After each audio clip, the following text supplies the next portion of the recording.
belakangan ini cuaca panas gitu ya. Iya, di sini juga panas ya dok ya. Kalau misalnya ngomong-ngomong panas, tapi identik dengan kita kayak kurang minum air putih ya kan setiap harinya. Dan kalau kita lihat hari ini adalah wukuf nih, puncak ibadah haji, di mana cuaca panas dan ini kalau kita kurang minum bisa terancam kekurangan cairan. Dan saat ini sudah ada di tengah kita Profesor Dr. Arif Aryasyam, spesialis penyakit dalam. Selamat siang dok. Siang dok. Nah, kalau misalnya nih ngomong-ngomongin dehidrasi itu dok, kalau dehidrasi identik dengan kita kurang minum air putih nih dok. Nah itu berbahaya atau tidak nih dok? Ya sudah jelas itu berbahaya ya, karena memang air itu kita butuhkan ya di dalam untuk tubuh kita. Pertama dari sudut pencernaan, ya air itu akan memperlancar buang air besar kita. Kemudian untuk fungsi ginjal sendiri juga, kalau kita kekurangan cairan itu juga akan mempengaruhi fungsi ginjal kita bisa menurun. Jadi infeksi saluran kencing, ya. Kemudian juga untuk proses metabolisme yang ada dalam tubuh kita ini ya, untuk kerja jantung, kemudian kerja otak, memang kita membutuhkan cairan.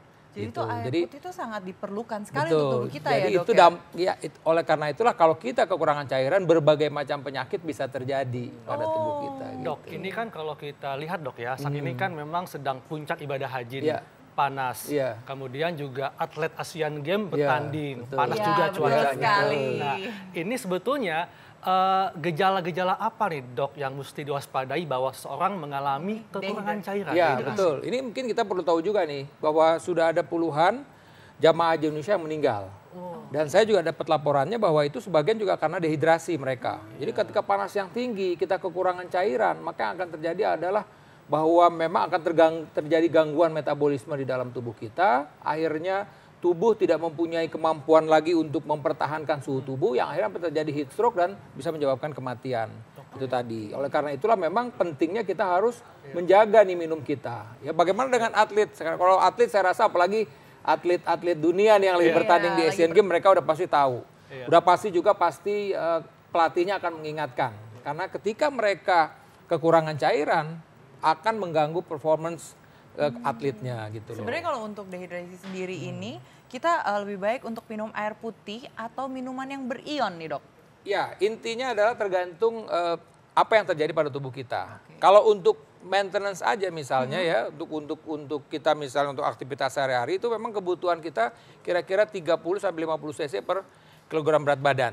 Jadi kalau berat badan kita oke lah 50, berarti itu paling tidak kita minum sekitar 1.500 sampai 2.500. Tapi ketika kita berolahraga, maka yang keluar itu keringat itu ada unsur elektrolitnya tadi ionnya. Jadi memang perlu dianjurkan memang air yang untuk sport itu ya, untuk ada elektrolitnya dan segala macamnya.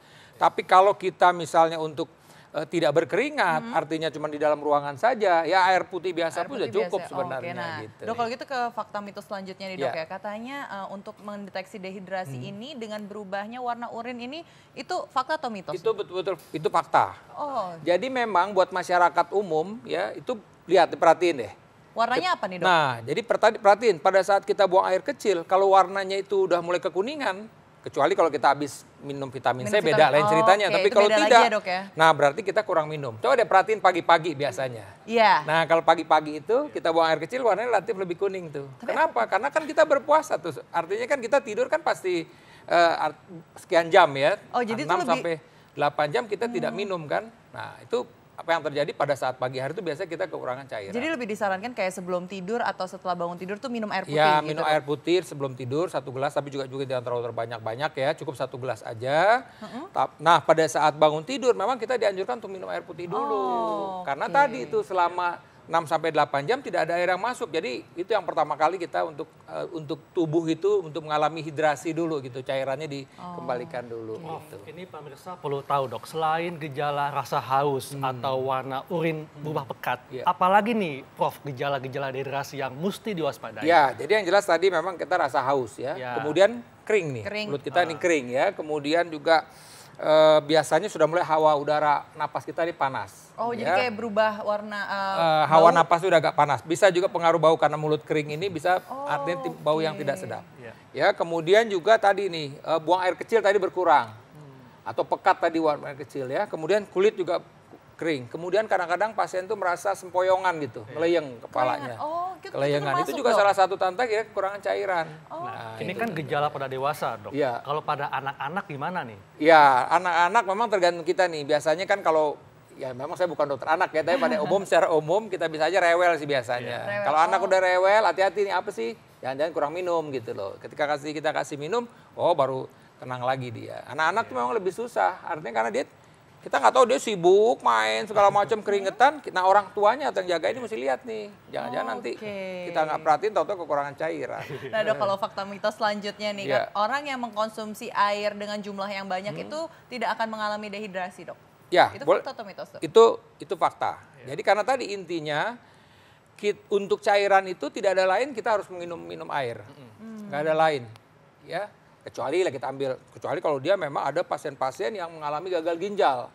Gagal ginjal sudah rutin cuci darah. Itu kadang-kadang kencingnya bisa sampai 500 cc, bahkan nggak bisa buang air kecil. Itu memang harus dibatasi.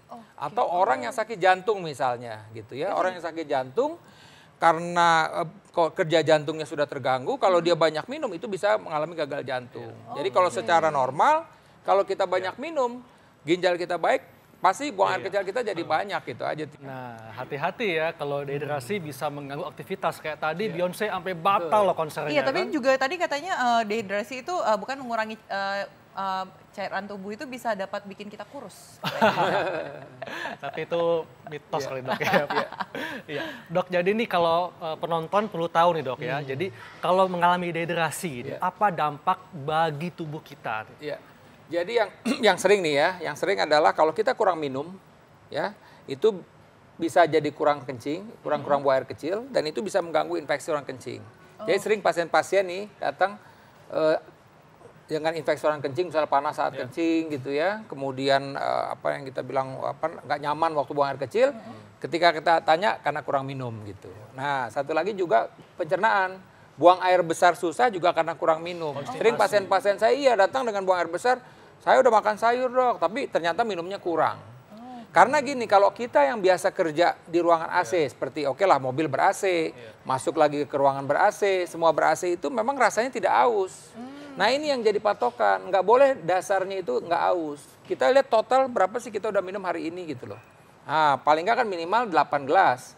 Jadi kita hitung aja, mungkin mesti kebiasaan. Jadi pagi bangun tidur, lah 1 gelas. Nanti udah kalau mau sarapan 1 gelas lagi gitu. Kita mesti hitung terus. Nanti makan siang usahain 2 gelas misalnya.